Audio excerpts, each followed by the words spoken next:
जरूरी नहीं कि तुम एक टाइम भोजन करोगे और एक टाइम फलाहार करोगे तो उपास होगा। जरूरी नहीं कि आप दोनों टाइम का भोजन छोड़ दोगे तो उपास होगा। जरूरी नहीं कि तुमने खाना छोड़ा, मैं ये नहीं खाऊंगी उपास हो जाएगा, मैं ये नहीं खाऊंगी उपास हो जाएगा। उपास खाना छोड़ने से लोग कहते हैं होता है, पर हमारा चित्त, हमारा मन और यह व्यासपीठ कहती है कभी अपने अंदर अगर उपास करना हो तो एक नियम ले लेना कि आज मैं झूठ नहीं बोलूंगी, आज मैं निंदा नहीं करूंगी। यह भी उपास करने का एक तरीका है।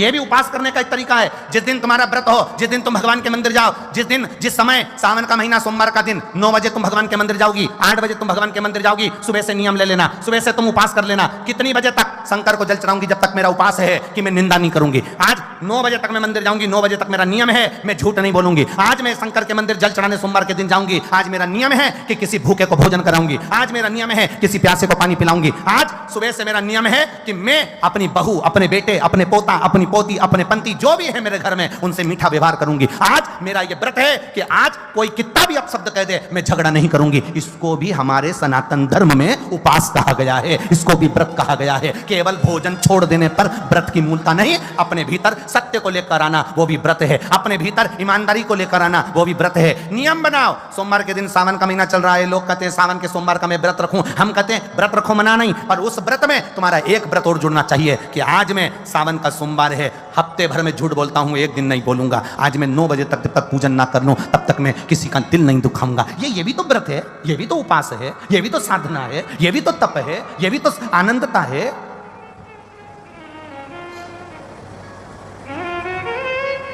मैं खाना नहीं खाऊंगी, आज मेरा उपास है। साबूदाने की खिचड़ी 2 किलो खा गई क्योंकि आज मेरा उपास है। क्या मतलब था ऐसा उपास? सोमवार कल, आज से लग गई पीछे। सुनो, आधा किलो दही ले आना। सुनो, 2 दर्जन केले ले आना। सुनो, आधा किलो मूंगफली का दाना ले आना। सुनो, थोड़ा सा मोरधन कुट्टू का आटा ले आना। सुनो, साबूदाना खत्म हो गया लिया। सुनो, हरियाली मिक्सचर का पैकेट भी ले आना। सुनो, थोड़ी सी चिप्स मिल जाए कच्ची तो लिया ना, मैं तल लूंगी। अपने आलू सड़े हुआ आया था तो मैं बना नहीं सकी, अब की बार लिया। सुनो, आते आते 2 किलो दूध ज्यादा लिया ना क्योंकि राजगिरे की खीर बना लूंगे। सुनो, कोई आए तो संतरे और आम का सीजन चल रहा है तो 2-2 किलो आम लिया ना। उसने सब ला के रख दिया, सब खा भी गई। उसके बाद भी सुबह से बहू से ऐसी झगड़ रही, ऐसी कि बहू भी सोच रही इससे तो तू रोटी खा लेती।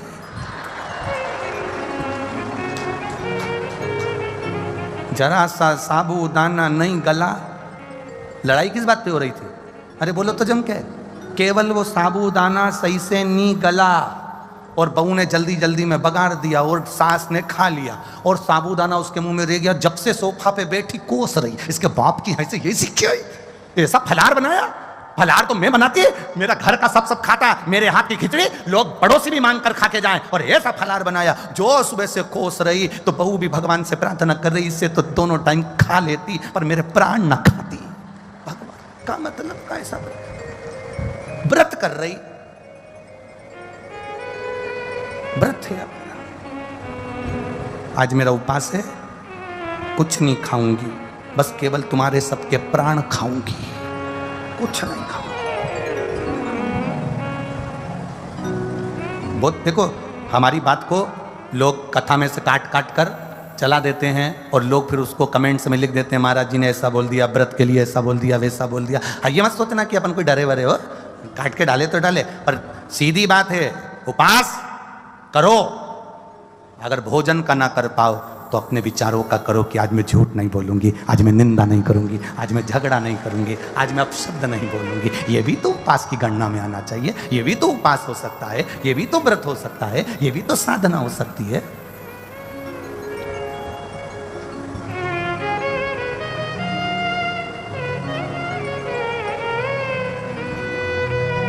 ये जीव का एक विचार है, ये जीव की एक सोच है, ये जीव की एक धारणा है।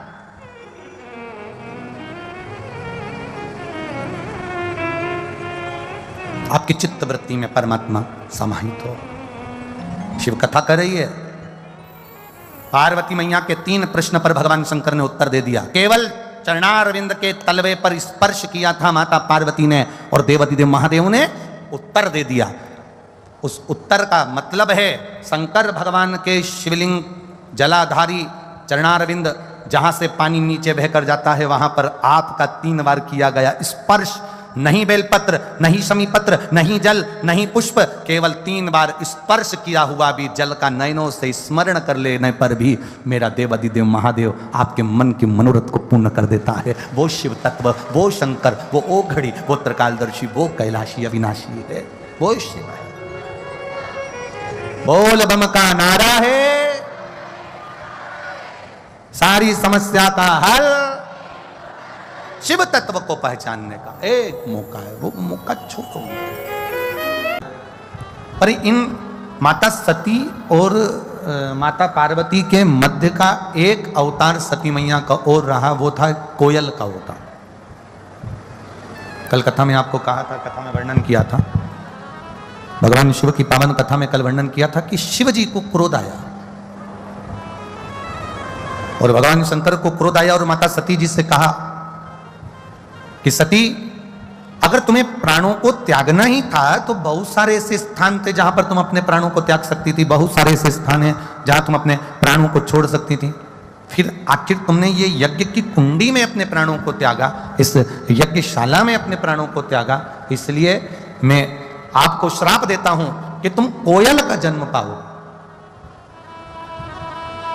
और जब जैसे अभी 2 सावन हुए, ऐसे जब 2 आषाढ़ पड़ेंगे उस समय पर तुम मेरी तप साधना करोगी और तप साधना करोगी तब तुम मुझे पुनः प्राप्त करोगी, जिसको हमारे सनातन धर्म में कोकिला व्रत कहा गया। इधर जानते कोकिला व्रत को?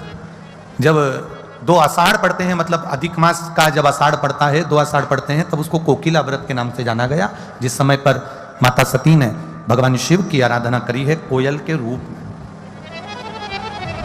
और भगवान शिव ओघड़दानी ने फिर आकर उनको दर्शन देकर हिमालय राज के घर में उनका जन्म हुआ है, उनका प्रागट्य हुआ है। पार्वती मैया की तप साधना इतनी प्रबल थी, इतनी प्रबल, इतनी प्रबल। देखो, कोई कोई होता है जिसको बहुत तप करना पड़ता है, साधना करना पड़ती है, बहुत बहुत बहुत तप साधना करना पड़ती है, तब जाकर उसको भगवान का दर्शन हो पाता। और कोई कोई ऐसा होता है कि उसको तप साधना ज्यादा नहीं करना पड़ती, जैसे देवऋषि नारद ने एक बार भगवान विष्णु से पूछा, नारायण से पूछा, प्रभु एक बात बताओ कि मैं दिन भर श्रीमन नारायण करता हूं, दिन भर श्रीमन नारायण श्रीमन नारायण श्रीमन नारायण श्रीमन नारायण बोला करता हूं, उसके बाद आपका मुझे दर्शन नहीं हो पाता, उसके बाद आप मेरे ऊपर प्रसन्न नहीं हो पाते। और प्रहलाद जो 5 वर्ष का है, ध्रुव 4 वर्ष का है, मीराबाई 4 वर्ष की है, कर्माबाई 4 वर्ष की है, तुकाराम जी 5 वर्ष के हैं, रामकृष्ण परमहंस 7 वर्ष के हैं, जगत गुरु शंकराचार्य जी 7 वर्ष की आयु थी। तो ये इतनी कम उम्र में, इतनी कम आयु में, इतनी कम उम्र में ऐसा कैसे आप प्रकट हो जाते हो, कैसे आप प्रसन्न हो जाते हो, कैसे आप दर्शन दे देते हो, कैसे आप प्रसन्न हो जाते हो, कैसे आप प्रसन्नता है। शिव कथा कह रही है, भगवान शंकर का संवाद कर रहा है, शिव महापुराण की कथा कह रही है। भगवान नारायण देवऋषि नारद से कहते हैं कि नारद, ये इनके आज का पुण्य नहीं है जो मैं प्रकट हो गया हूं, इनके आज का पुण्य नहीं है कि जो मैं प्रकट हो गया हूं, ये तो पुरातन ना जाने कितने कितने जन्म निकल गए इनके भजन करते करते करते करते करते करते तब जाकर मेरा दर्शन हुआ है। तो मेरा भी आपसे यही निवेदन है कि जितने लोग इन पंडालों में भरे पड़े हैं, जितने लोग आस्था चैनल पर कथा सुन रहे हैं, जितने लोग फेसबुक यूट्यूब पर कथा सुन रहे हैं, आप शिव महापुराण की कथा में सम्मुख बैठकर हृदय से अपने दिल की बात देवाधिदेव महादेव से कर रहे हैं, तो ये विचार करना तुम्हारा एक जन्म का नहीं, ना जाने कितने जन्म का पुण्य इकट्ठा हुआ होगा, तब जाकर तुम शिव की कथा में पहुंच पाए हो, तब जाकर तुम भगवान देवाधिदेव महादेव की कथा का रस तत्व ग्रहण कर पा रहे हो, तब जाकर तुम भगवान शंकर की पावन कथा को सुन पा रहे हो। कोई कोई होता है चलते फिरते भगवत भजन करते आनंद करते अपने जीवन को धन्य बना लेता है, होता है। कुछ लोग खड़े होकर बस का इंतजार कर रहे थे,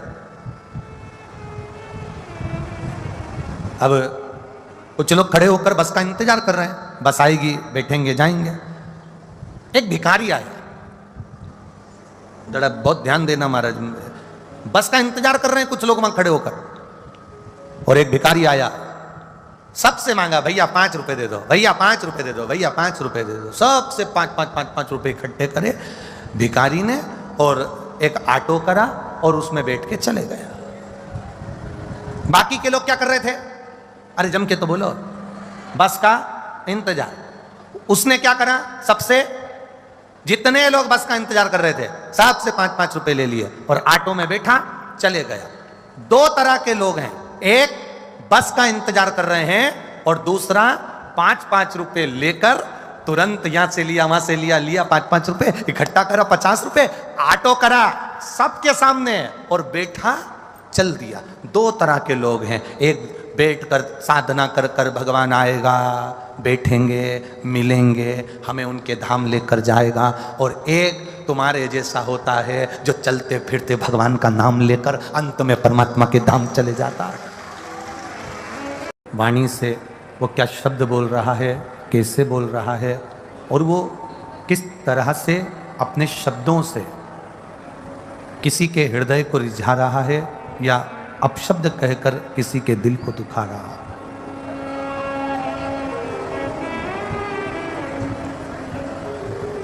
जैसे भगवान से बड़ा, परमात्मा से भी बड़ा, भगवान से भी बड़ा, संसार से बड़ा तो ये भगवान है ही, पर भगवान से भी अगर कोई बड़ा है, सारे देवताओं से भी अगर कोई बड़ा है, तो वो एक भगवान का नाम बड़ा है। भगवान से भी अगर कोई बड़ा है तो वो भगवान का नाम।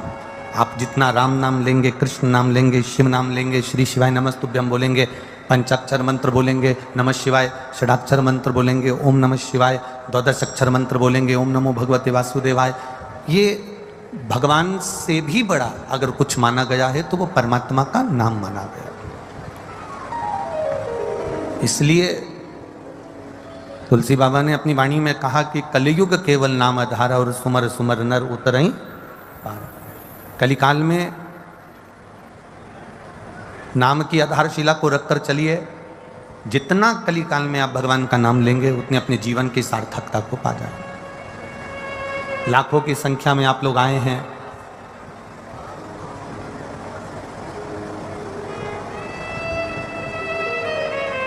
ये लाखों लोग, लाखों भक्त जो इस पंडाल में बैठे हुए हैं या आस्था चैनल पर कथा सुन रहे हैं या फेसबुक यूट्यूब पर कथा सुन रहे हैं, ये एक दिन में कितनी बार श्री शिवाय नमस्तुभ्यम बोल लेते हैं। ये टीवी के सामने बैठकर या मोबाइल के सम्मुख में या पंडाल में बैठकर कितने लाखों करोड़ों लोग एक साथ भगवान की भक्ति करते हैं। अब जब एक साथ में अगर भगवान की कथा सुन रहे हो, एक साथ में भगवान की भक्ति कर रहे हो, एक साथ में प्रार्थना कर रहे हो, तो मेरा शिव आपकी वो प्रार्थना को स्वीकार करता है। मेरा वो ओघड़दानी आपकी प्रार्थना को स्वीकार करता है। जैसे कलेक्टर के सामने कहीं पर जाकर अगर आप आंदोलन कर रहे हो, अकेले बैठकर अगर आंदोलन कर रहे हो, अकेले बैठकर आवाज लगा रहे हो, तो हो सकता है कि आपकी बात पर ध्यान नहीं दिया जाए। मान लो अकेले बैठ के आप भगवान, अकेले बैठकर आप किसी को आवाज लगा रहे हो, अकेले बैठ के अगर आप कोई आंदोलन कर रहे हो, तो हो सकता है आप पर लोग ध्यान नहीं दें, पर 50 लोग 100 लोग एक साथ बैठकर अगर आंदोलन करें, आवाज तेज करें और पुकारें, तो फिर एक साथ अगर आंदोलन किया जाता है तो फिर उस पर लोगों का ध्यान जाता है, प्रशासन का ध्यान जाता है, दुनिया के लोगों का ध्यान जाता है। उसी तरह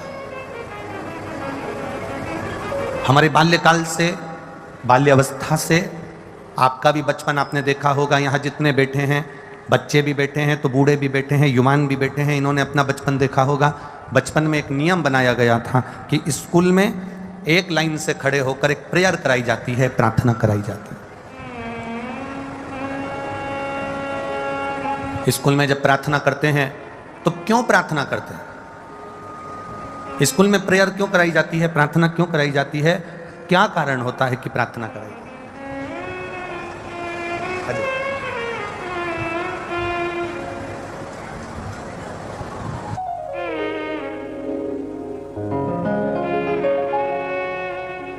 हमारे बीच में परम श्रद्धेय सांसद श्री महंत बालादास जी महाराज जी पधारे हैं अलवर से। एक बार जोरदार ताली बजाकर आपका स्वागत, जोरदार ताली बजाकर स्वागत वंदन अभिनंदन। जो इस परम पुनीत श्रावण महीने में चल रही शिव महापुराण की कथा में पधार कर आशीर्वाद दिए हैं।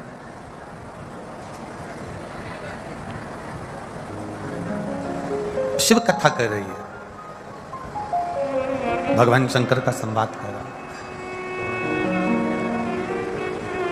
इस पुनों में लाइन लगाकर प्रार्थना करी जाती है। उस प्रार्थना का कारण केवल एक होता है कि जितने भी एक साथ बैठकर एक साथ खड़े रहकर हम जब प्रार्थना करते हैं तो उस प्रार्थना का फल जहाँ पर प्रार्थना होती है उस स्थान पर जितने लोग रहते हैं उन सभी को उस प्रार्थना का फल अवश्य प्राप्त होता है।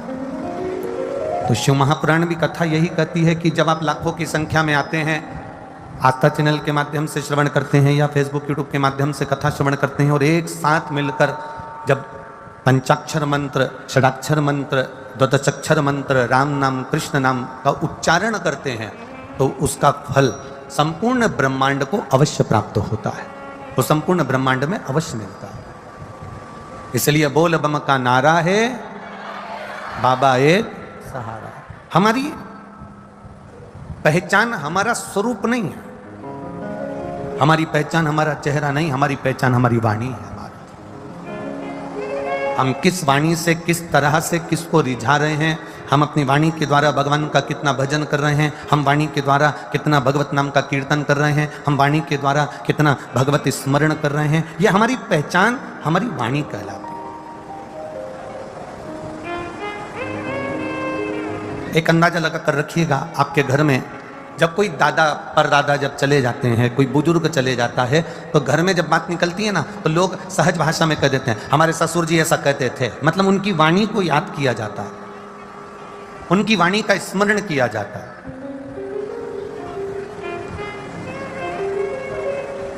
हमारी सास ऐसा कहती थी, उनकी वाणी का स्मरण किया जाता है। तो मूल हमारे यहां जो मूलता कहा गया वो वाणी मूल कही गई। इसलिए तुलसीदास जी ने अपनी वाणी में बहुत सुंदर बात कही कि कलयुग केवल नाम धारा। जितना बन सकता है परमात्मा के नाम का उच्चारण करिए, जितना बन सकता है भगवान के नाम का उच्चारण करिए, जितना बन सकता है परमात्मा का स्मरण करिए। आप जितना जितना स्मरण करते चले जाओगे, आप जितना जितना भजन करते चले जाओगे, आप जितना जितना मंत्र जाप करते चले जाओगे, उतना उतना मेरे भोलेनाथ के करीब पहुंचते चले जाओगे और उनकी अविरल भक्ति को प्राप्त करते चले जाओगे। भजन चित्त हो। बड़ी मुश्किल से यह मानव की देह मिलती है और अगर मिली है ये मानव की देह तो उसका सदुपयोग हो।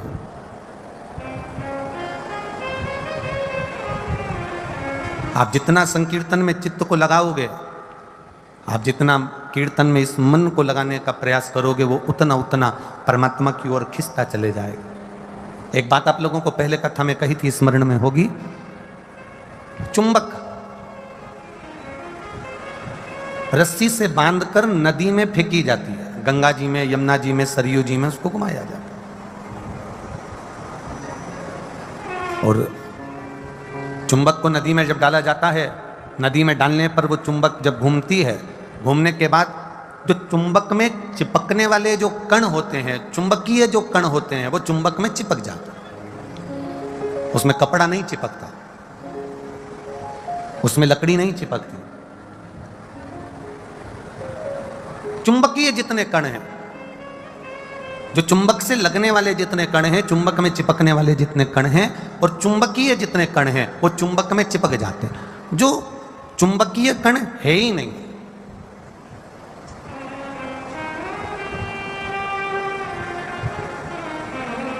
जो चुंबकीय कण है ही नहीं।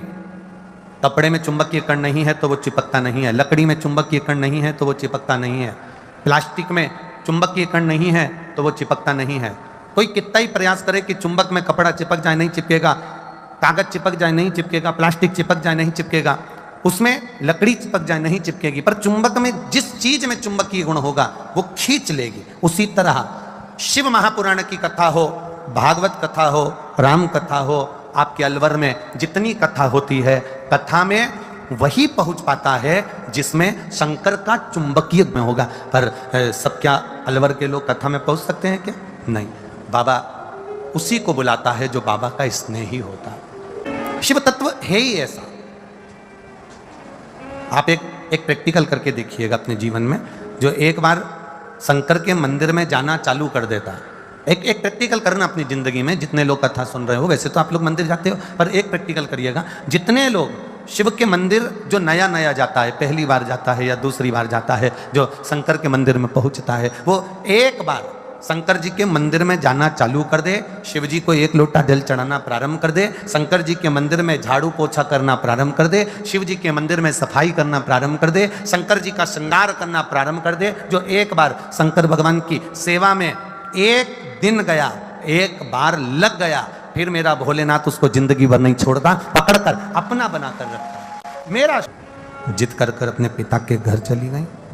पिता के घर जाने पर सबका स्थान देखा, पर मेरे महादेव का स्थान नहीं देखा, मेरे शिव जी का कोई स्थान नहीं।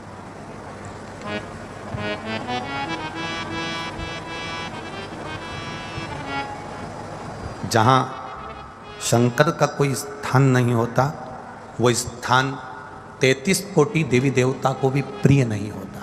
बहुत ध्यान देना इस प्रसंग पर, तुम्हारा ध्यान रखना इस बात को। जहां शिव का स्थान नहीं है, वहां 33 कोटि देवी देवता का कोई स्थान नहीं।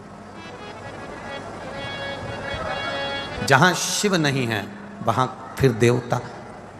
दक्ष प्रजापति का जब यज्ञ हुआ, दक्ष प्रजापति ने जब यज्ञ करा, उस यज्ञ में इंद्रदेव को बुलाया गया, वायुदेव को बुलाया गया, वरुण देव, गरुण देव, नारायण, ब्रह्मा, सभी देवी देवताओं को वहां पर बुलाया गया, सबको बुलाया। आज सावन की शिवरात्रि है, थोड़ा सा ध्यान रखकर कथा सुनिएगा। सबको निमंत्रण दिया गया, सबको बुलाया। अब एक प्रश्न खड़ा हो जाता है, एक प्रसंग खड़ा हो जाता है। इतना बड़ा यज्ञ हो रहा था, इतना बड़ा यज्ञ चल रहा था, इतने बड़े यज्ञ की कुंडी में, यज्ञ के कुंड में इतना बड़ा माता सती का शरीर अग्नि के अंदर कूद रहा था, इतने सारे देवता बैठे थे, कोई बोला क्यों नहीं? ये एक प्रसंग अपनी जिंदगी में जरा ध्यान दीजिएगा। कभी कभी द्रौपदी का जब चीर खिंचा रहा था, धृतराष्ट्र द्रौपदी के काका ससुर बैठे हैं, चीर खिंचा रहा है, गांधारी बैठी है, चीर खिंचा रहा है, द्रौपदी के पति वहीं पर बैठे हैं, चीर खिंचा रहा है, भीष्म पितामह बैठे हुए हैं, चीर खिंचा रहा है, जिन गुरु से गुरु मंत्र द्रौपदी ने लिया था, गुरु द्रोणाचार्य भी वहीं पर बैठे हुए हैं। फिर जब इतनी भरी की भरी सभा बैठी हुई है, तो फिर द्रौपदी का चीर क्यों खींचने दिया? कभी कभी बहुत भारी प्रसंगों में, ये हमारा जो विद्वत जन है, ये भी भारी प्रसंगों में कभी कभी उलझ जाता है कि इतना इतना सभा बैठी।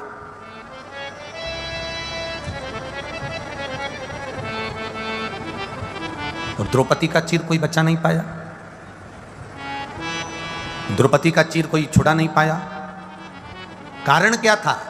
एक गलती द्रौपदी ने अपने जीवन काल में कर दी थी। जब वो पूर्व जन्म में एक ब्राह्मण की बेटी थी, तब उसने एक बहुत बड़ी गलती करी। और एक गलती नहीं, द्रौपदी ने जिंदगी में 2 गलतियां भारी कर दी थी जब वो ब्राह्मण के घर की बेटी थी। और ये एक प्रसंग तो अपने यहाँ महाभारत में मिल जाता है, और दूसरा प्रसंग अधिक मास की कथा में मिल जाता है।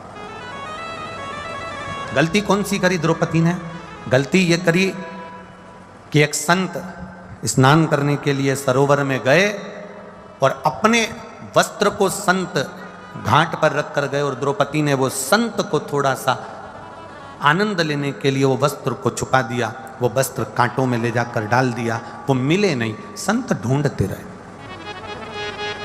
संत ढूंढ रहे, वो मिलता नहीं। आखिरी में संत वस्त्र विहीन वहां से चलते। जिसने मेरा ये वस्त्र लिया है, आज संसार में मेरी उपहास हुई है, उसका भी वस्त्र लिया जाएगा और उसकी भी संसार में उपहास हो। ये द्रौपदी की गलती है।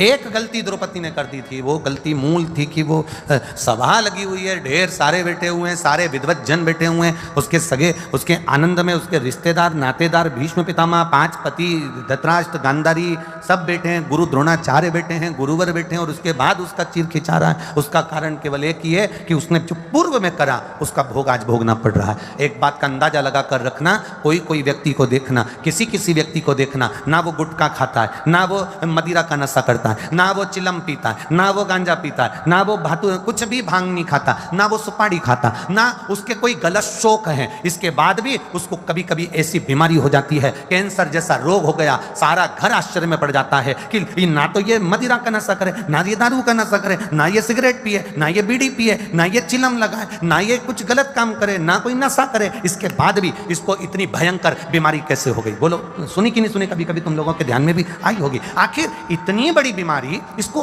हो कैसे?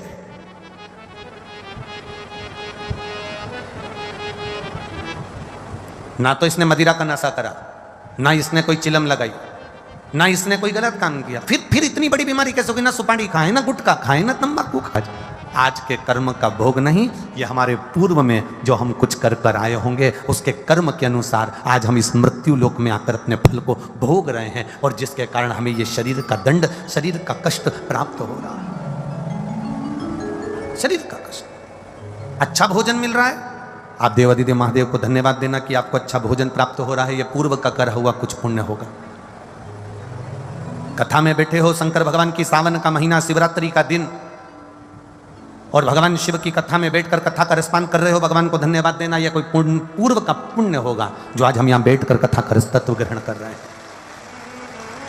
कहीं किसी संत, साधु, गुरुजन, तपस्वी जन, ब्राह्मण जन, कोई दरिद्र, कोई भूखे व्यक्ति को, कोई प्यासे व्यक्ति को पानी पिला दिया, भूखे को भोजन करा दिया, किसी का मुख झूठा करा दिया।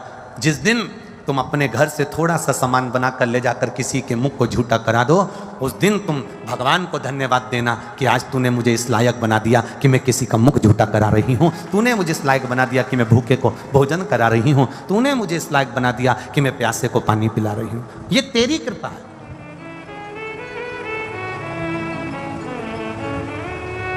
जोड़ जोड़ के तो जिंदगी में सब चले गए और आखिरी में यहीं पे छोड़ गए, और अंत में हुआ क्या? बस केवल इतना, ये हाथ से लेके इससे बड़ा कोई फोटो अपने घर में, तुम मर जाओ तो कोई लगाने वाला नहीं है, इससे बड़ा नहीं फोटो लगाएगा। हाँ, कहीं कहीं का अच्छा अगर पैसे वाला हुआ तो फोटो थोड़ा बड़ा हो सकता है, पर माला तो प्लास्टिक की ही रहेगी।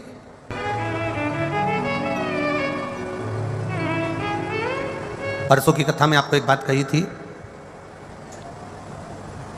परसों की कथा में आपको कहा था कि ये 500 का रुपया, मान लो इसको तुम्हें ऊपर तक लेकर जाना है।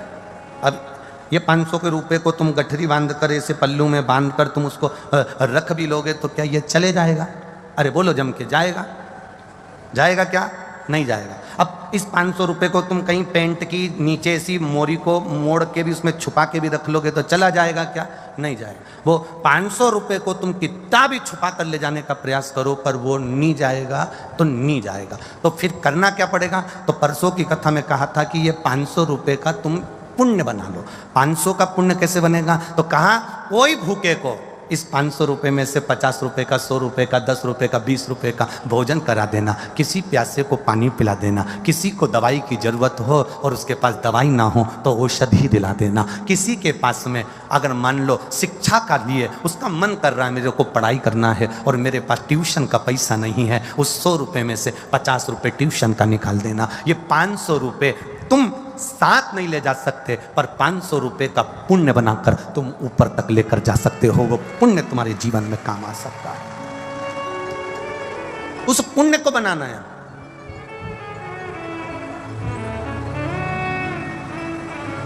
और पुण्य बनाना कोई साधारण बात नहीं है महाराज, बहुत कठिन विषय, बहुत कठिन विषय।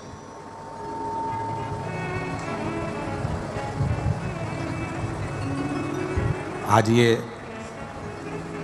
प्रमोद विजयवर्गीय जी, कपिल जी शर्मा, अरविंद जी खंडेलवाल, सत्यनारायण जी खंडेलवाल, श्याम खंडेलवाल, दिनेश खंडेलवाल ये कथा करा रहे हैं, तो हम इनसे इतना ही कहेंगे, भले तुमने दुकान पर बैठकर कमाया हो, जमीन जायदाद से कमाया, जो बाबा की कृपा से तुमने मेहनत कर कर कमाया हो, पर अपनी कमाई का तुमने ये सावन के महीने में शिव पुराण की कथा करवाकर संपूर्ण इतने भक्तों को कहीं ना कहीं किसी न किसी रूप में कथा सुनवाकर जो पुण्य कमाया है, वो पुण्य तुम्हारा साधारण नहीं होगा, वो पुण्य तुम्हारा प्रबल होगा।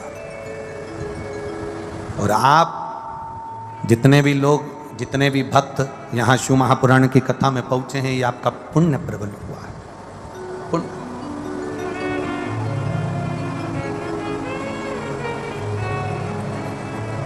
जिस दिन किसी भूखे को भोजन करा दो, जिस दिन तुम किसी प्यासे को पानी पिला दो, तो समझ लेना कि तुमने आज भोलेनाथ ने तुमको इस लायक बना दिया।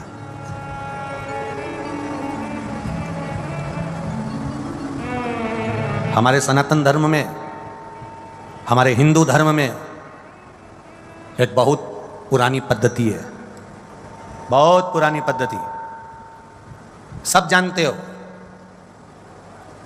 हमारे सनातन धर्म में, हमारे हिंदू धर्म में एक बहुत पुरानी पद्धति है, मछली को भी दाना दीजिए, पक्षी को भी दाना दीजिए, पेड़ के नीचे चींटियों को, जीवों को, चींटों को भी दाना दीजिए, बहुत पुरानी पद्धति। कारण हमारे सनातन धर्म में ये नहीं कहा गया कि तुम खूब सारा करोड़ों का धन लुटा देना। हमारे सनातन धर्म में कहा गया तुम्हारे पास में अगर इतना सा चुटकी भर के आटा है, शक्कर है, गुड़ है, तो उसको भी तुम पेड़ के नीचे अगर डाल दोगे और चींटियां अगर इकट्ठी होकर खा लेगी, तो समझ लेना कि तुमने बहुत बड़ा भंडारा कर दिया और किसी जीव का पेट भर दिया। कई लोग कहते हैं भगवान हमको देगा ना तो मैं 5 कुंटल आटे का भंडारा करूंगा, अगर भगवान हमको देगा तो 10 पीपा तेल का दान करके भंडारा करूंगा, अगर भगवान मुझको देगा 50 पीपा घी की नुक्ति बनवा कर मैं भंडारा करूंगा, अगर भगवान मुझे देगा तो मैं इतना बड़ा भंडारा करूंगा। शिव महापुराण की कथा कहती है, शंकर भगवान का चरित्र कहता है, शिव तत्व कहता है, शंकर का गुणगान कर रहा है। सारे देवी देवताओं को 56 भोग लगते हैं। राम जी के मंदिर जाना 56 भोग लगेंगे, द्वारकाधीश के मंदिर जाना 56 भोग लगेंगे, देवी के मंदिर जाना 56 भोग लगेंगे, दत्त के मंदिर जाना 56 भोग लगेंगे। सारे देवता को 56 भोग लगते हैं, पर मेरे किसी भी शिव के मंदिर में जाना शंकर भगवान को 56 भोग नहीं लगते। कारण क्या है? शंकर भगवान कहते हैं मेरे इतने सारे भूत प्रेत डाकनी पिशाचनी चुड़ैल इतने सारे भूत बने हुए हैं और मेरे अपने गण मंदिर के बाहर खड़े हुए हैं और मैं अंदर 56 भोग खाऊं, अकेला खाकर संतुष्ट हो जाऊं, मुझे 56 भोग नहीं पाना। जो बाहर खड़े हैं इनको कुछ खिला देना, मुंह झूठा करा देना, 56 भोग हो गया। अर्थात इनको तुमने एक गिलास पानी पिलाया, एक अन्न का निवाला खिलाया, एक जरा सा एक बिस्कुट का टुकड़ा भी तुमने इसको खिलाया है, तो वो भगवान भोलेनाथ को 56 भोग के बराबर है।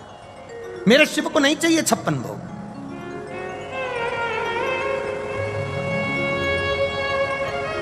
केवल एक मेरा देव अधिदेव महादेव ऐसे हैं, पार्वती मैया जब भोजन परोसती है, आकड़िया की रोटी बनाई, काकड़िया की साग और परसे माता पार्वती जी पावे भोलानाथ मन शिव रटोरे, छोड़ दो कपट मन शिव रटोरे।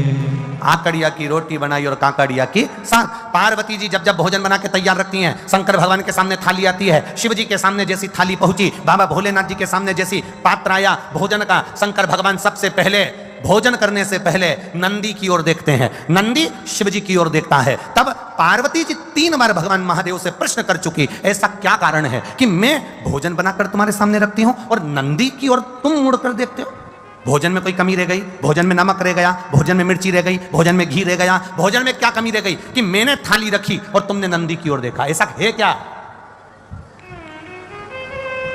पति भोजन करने बैठे और पत्नी ने थाली लगा के रखी और पति अपना मोबाइल देखता रहे, तो पत्नी को गुस्सा नहीं आएगा?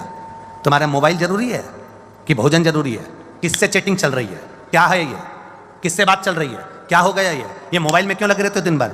भोजन की थाली सामने रखी है ना, माता पार्वती जी ने शिव जी के सामने भोजन की थाली रखी और भगवान शंकर भगवान ने नंदी की ओर मुख कर कर देखा। जो नंदी की ओर देखा तो पार्वती जी ने गुस्सा कर दिया। माता पार्वती जी बोली, प्रभु एक बात बताओ, मैं रोज भोजन की थाली लाती हूं और आप भोजन की थाली देखकर नंदी की ओर देखते हो, ऐसा है क्या?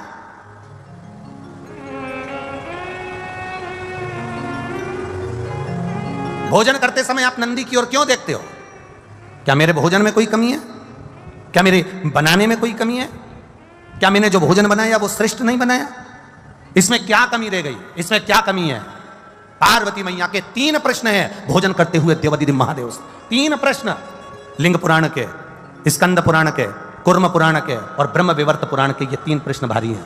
और एक प्रत्येक नारी के जीवन के ये 3 प्रश्न बड़े भारी होते हैं। ब्रह्म विवर्त पुराण में भी यह वर्णन किया गया।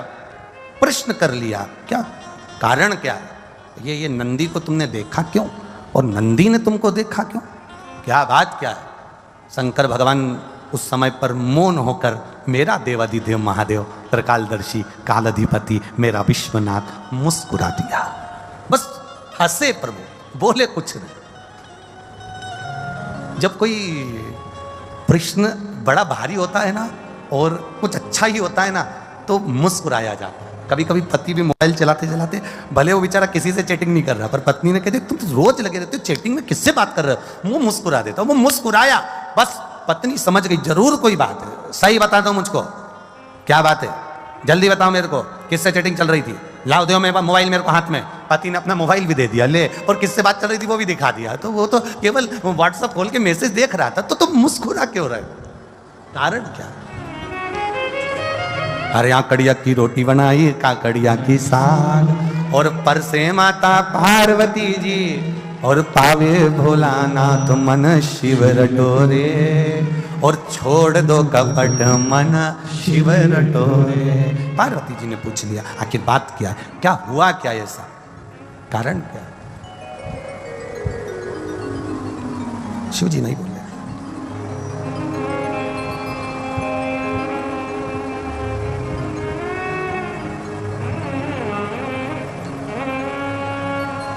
शिव जी नहीं बोले। थोड़ी देर बाद मां जगत जननी जल का पात्र लेकर आई, ऊपर देखा,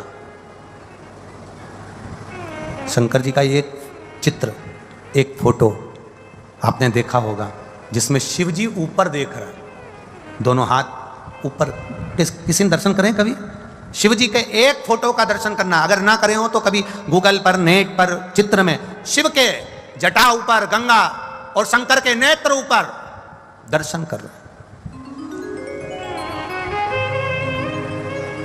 पार्वती जी ने फिर प्रश्न कर लिया, मेरे एक प्रश्न का उत्तर नहीं दिया आपने। मेरा दूसरा प्रश्न है, मैं आपके लिए जल लेकर आई तो आपको ऊपर देखने की क्या जरूरत थी? अगर मैं जल लेकर आई हूं तो ये ऊपर देखने की क्या जरूरत थी? क्या है ऐसा ऊपर? अगर ना दिया जाए तो ही अच्छा है। जब प्रश्न की ललकता व्यक्ति के अंदर आ जाती है तो उत्तर पाने की चाह उसके अंदर बढ़ जाती है। उत्तर पाने की चाह उसके अंदर बढ़ जाती है। 2 प्रश्न खड़े हो गए। पहला प्रश्न क्या है कि भोजन की थाली लगते ही नंदी को तुमने क्यों देखा और नंदी ने आपको क्यों देखा? दूसरा प्रश्न क्या है, भोजन के लिए जब मैं जल भर कर लाई हूं आपके पीने के लिए तो आपने ऊपर क्यों देखा, किस लिए देखा? और महाराज तीसरा प्रश्न, जब भोलेनाथ भोजन की थाली पे से उठ गए, जल पान कर कर उठ गए, जब मेरे शंकर भगवान जल पीकर भोजन की थाली पर से उठकर जब चले और बाहर जाकर केवल खड़े होकर मेरे भोलेनाथ ने कुछ देर नेत्र बंद करे, तब फिर माता पार्वती ने प्रश्न कर लिया कि मेरे नाथ, अब ये तीसरा प्रश्न है आपके चरणों में कि आपने बाहर जाकर नेत्र बंद कर कर क्यों खड़े हो गए? कारण क्या है? कारण क्यों?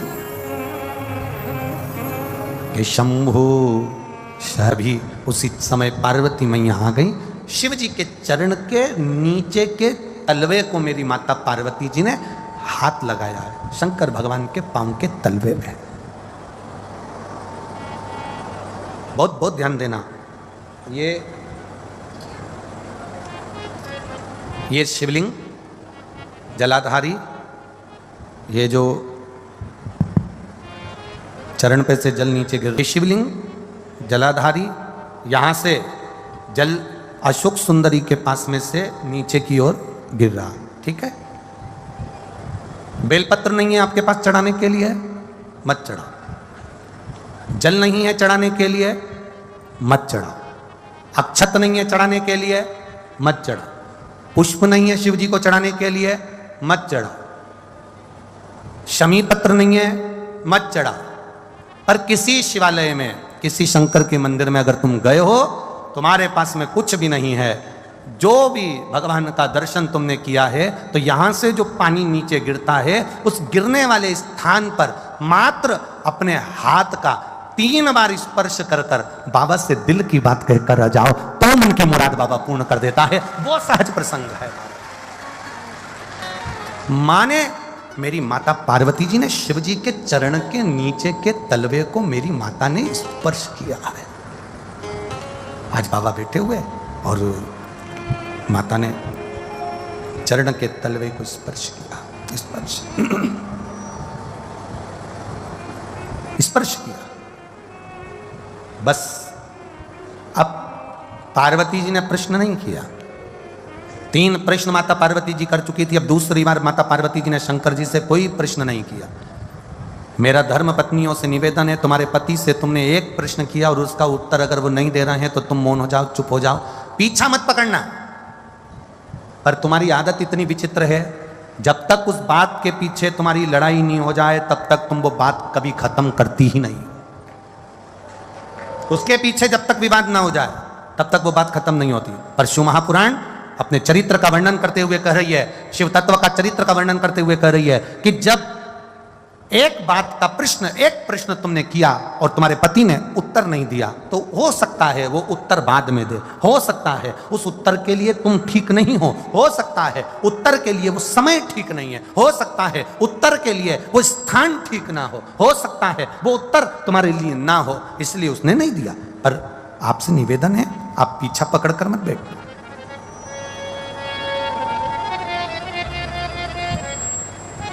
कई माताओं की आदत होती है, कई आवाज पकड़ रहा है, गला पकड़ रहा है,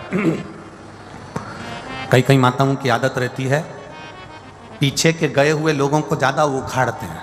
पीछे का जो समय चले गया ना, उसको उखाड़ते हैं। वो तो मैं उस दिन से जानती हूँ जिस दिन से शादी करके आई हूं ना, 3 दिन नहीं हुए थे और तुम्हारी बहन ने मेरे साथ जो करा है ना, मैं सब मालूम है मेरे को। अब जब लड़ाई होती है तब वो 3 दिन, उसके पूरे 70 साल की हो गई पर वो 3 दिन खत्म नहीं हुए, 3 दिन उसके चालू है। अब मेरे महादेव जी ने क्या करा, केवल चरण के तलवे को स्पर्श किया था मेरी मां ने, केवल चरण को स्पर्श। और शिव जी ने कह दिया, गौरा, ए गौरा, ए हिमालय सुता, ए विनायक की महतारी, ए षडानंद कार्तिकेय की मां,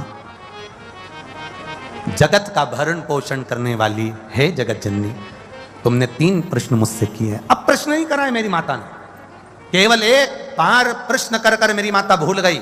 और भूलने के बाद मेरी मां महादेव के चरण के उस रज को, उस नीचे तलवे को केवल स्पर्श करी और शिव जी ने उत्तर देना प्रारंभ कर दिया। सुनो हिमालय सुता, सुनो गोरा, सुनो हे जगद्धात्री जगदम्बा, हे दुर्गा, सुनो, तुम्हारा पहला प्रश्न था कि मैं भोजन की थाली के सम्मुख बैठा तो नंदी को क्यों देखा, किस लिए देखा, और नंदी ने मुझे देखकर अपने शीश को क्यों हिलाया। सुता, हे हिमालय सुता, उसका केवल एक उत्तर है, मेरे को लोग विश्वनाथ कहते हैं। विश्वनाथ का मतलब तुम जानती हो सुता? विश्वनाथ का मतलब तुम्हें मालूम है पार्वती? पार्वती जी कहती हैं, हां, जो विश्व का नाथ है।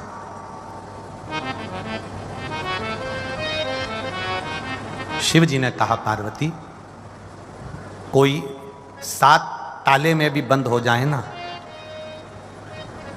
मेरे भोजन के पहले कोई 7 ताले में भी बंद हो गया, मेरे भोजन के पहले उसके पेट भरना चाहिए।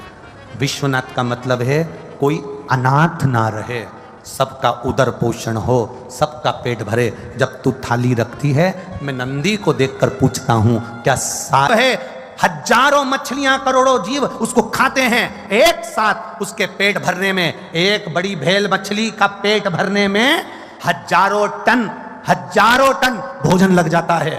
तो महादेव पूछते हैं, भगवान देव पूछते हैं, भगवान शिव पूछ रहे हैं, पार्वती मेरा नाम विश्वनाथ है, मेरा नाम विश्वनाथ है, मैं नंदी से पूछता हूं क्या सबका पेट भर गया? जब सबका पेट भर जाता है तब मैं फिर भोजन को ग्रहण करता हूं, क्योंकि घर का पिता भोजन करने बैठता है, या तो दाल बाटी बनाई है, पहले घर की बूढ़ी माँ, घर का बड़ा व्यक्ति सबके लिए पूछेगा, क्यों छोटा बेटा खा गया, बड़ा बेटा खा गया, वो पोते ने खा लिया, नाती ने खा लिया, पंती ने खा लिया, सबका पेट भरता है, उसके बाद फिर अपना पेट भरता है।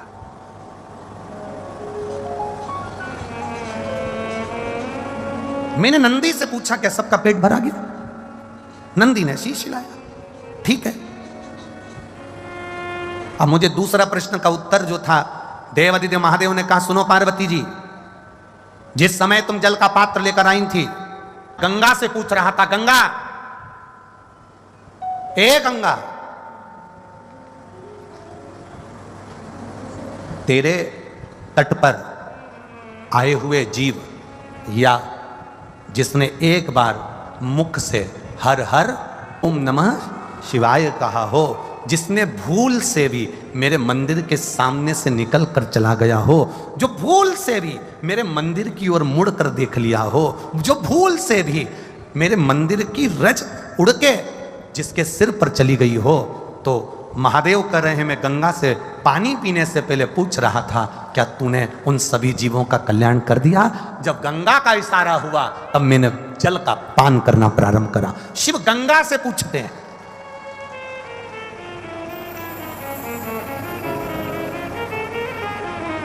और तीसरे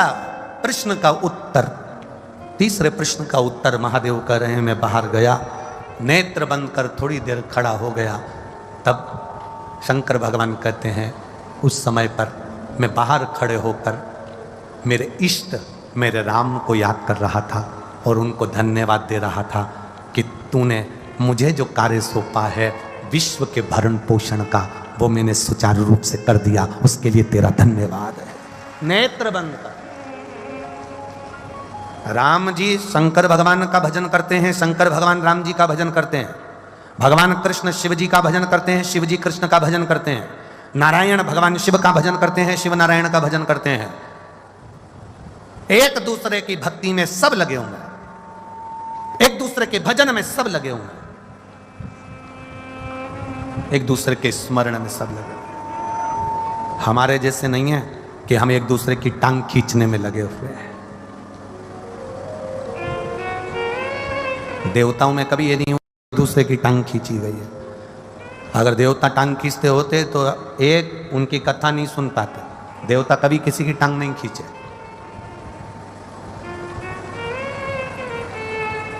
जब जब देवता इकट्ठे होते हैं तब तब विश्व कल्याण की बात करते हैं। जब जब कहीं सत्संग होता है, कथा होती है, प्रवचन होता है, राम कथा, भागवत कथा, शिव कथा, यज्ञ अनुष्ठान, संत साधु सन्यासी तपस्वी साधक उपासक कहीं इकट्ठे होते हैं तो विश्व कल्याण की बात होती है।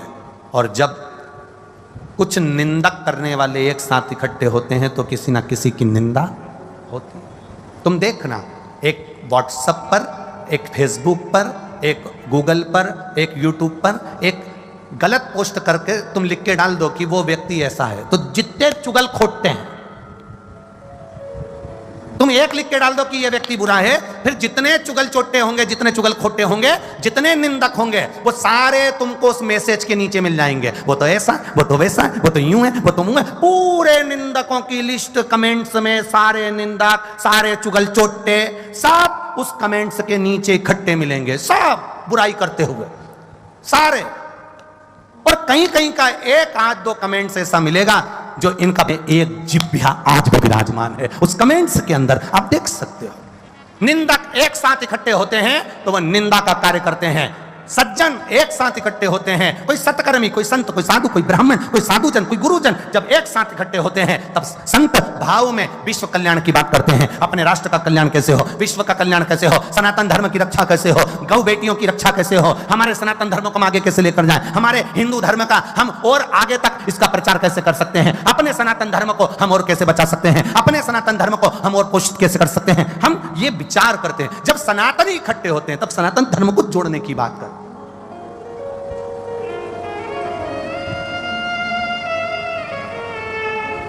मेरे भोलेनाथ राम जी को धन्यवाद दे रहा है, आपने जो मुझे काम दिया था मैंने वो काम किया, आपको अच्छा लगा, धन्यवाद मेरे राम जी, धन्यवाद। राम जी जब भी कोई कार्य करते हैं तो भोलेनाथ को धन्यवाद देते हैं। हमारे यहां की तो इतनी विचित्र रीति है, गुलाब जामुन अच्छी बन जाए तो सास तुरंत कह देती है मैंने बनाई है, सब्जी अच्छी बन जाए तो सास तुरंत कह देती है मैंने बनाई है, और सब्जी अगर बिगड़ गई वो तो बहू को बनाना ही नहीं आता, उसके बाप के घर से ऐसी सीख के आई है।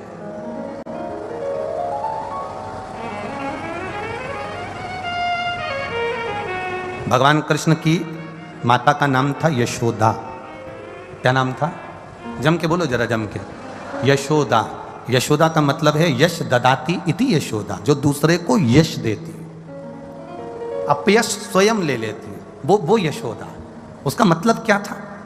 यशोदा एक ऐसी गोपी, यशोदा ऐसी मैया कि पूरे ब्रजमंडल में यशोदा जी का कोई विरोध ही नहीं था। कारण क्या था?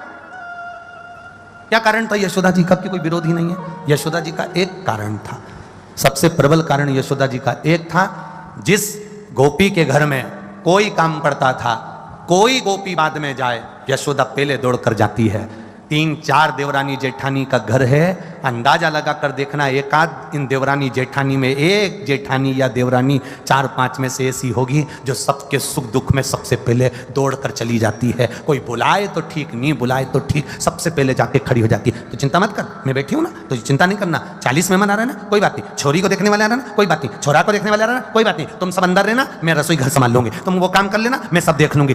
4-5 जेठानियों में, देवरानी में, ननंदों में एक 5 बहनें हैं, नंदे हैं, नंदों में एक ननंद ऐसी होगी जो अपना घर परिवार छोड़कर तुरंत अपने मायके आकर काम संभाल लेती है, और एक ननंद वो होती है जो टाइम पर आएगी चली जाएगी। एक ननंद वो होती है अपने हस्बैंड के साथ आती है, खाती है, पीती है, साड़ी लेके चली जाती है। एक ननंद ऐसी होती है 3-4 दिन रुककर पूरा फैलारा उठाकर, भाभियों का हाथ बटाकर, काम संभाल के, छोरा छोरी को तैयार कर कर, ए जाओ बुआ से तैयार हो जाओ। बुआ जी ने सबकी कंगी पाटी पाड़ पुड़ा के, काजल माजल लगा के, छोरा छोरी के तैयार करके कथा में ले जाकर बिठा दिया। और एक आई, अपनी फैशन से फुर्सत नहीं मिली और सज धज के पति के साथ बैठ गई, सोफा पे कथा सुनी और चली गई। एक ननंद ये। तुम बुरा मत मानना रही, जितनी नंदे आई हो, और मान भी लोगी तो कोई दिक्कत की बात नहीं है, उसमें कोई टेंशन मेंशन मत लो।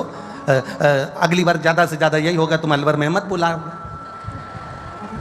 बुलाना, स्वामी जी तो है, कोई ना कोई तो बुलाएगा, तो उसमें टेंशन लेने का विषय नहीं है। मूल है कि हमारे स्वभाव में एक ऐसी होती है जो तत्पर खड़ी रहती है सबके सुख दुख में, भले मायके वाले के करे ना करे, ससुराल वाले के करे ना करे, पर जहां वो जिस मोहल्ले में, जिस गली में, जिस क्षेत्र में रह रही है, सबका सहयोग करती है। क्या हो गया भाभी जी, रो क्यों रहे हो, क्या हो गया? कुछ नहीं, ऐसा कोई टेंशन मत लो, मैं कर दूंगी, मैं आ जाऊंगी। वो उसकी पहचान भी नहीं, उसका कोई रिश्तेदार भी नहीं, तो भी सबका सपोर्ट कर रही, तो भी सबका सहयोग कर रही।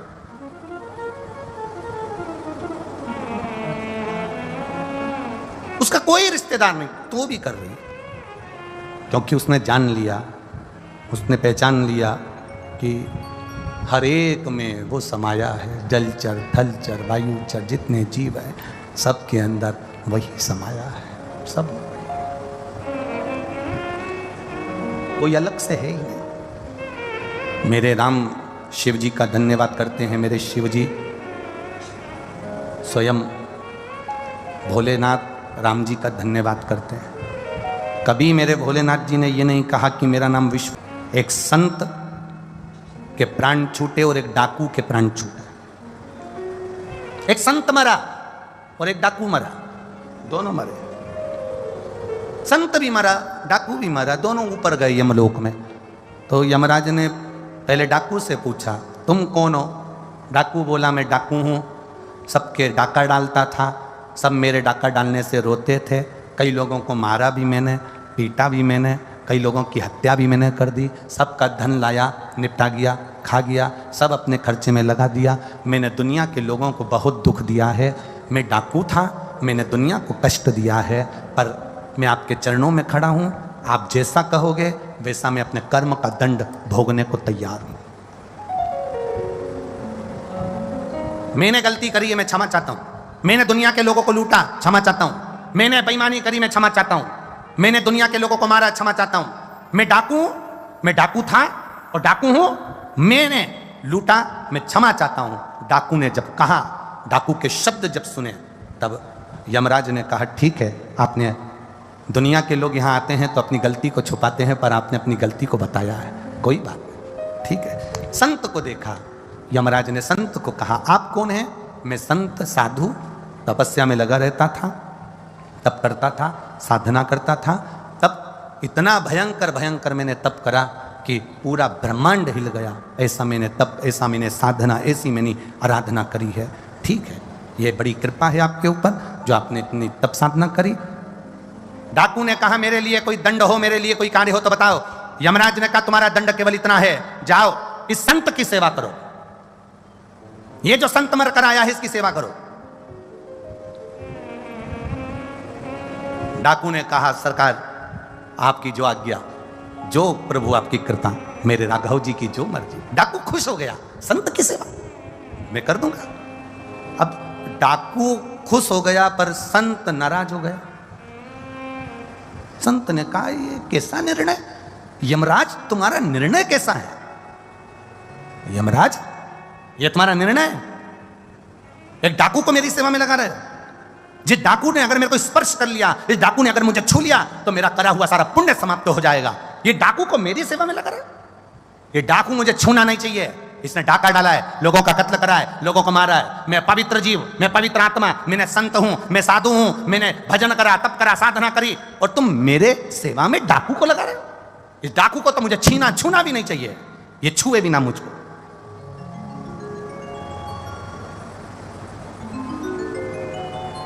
यमराज ने कहा,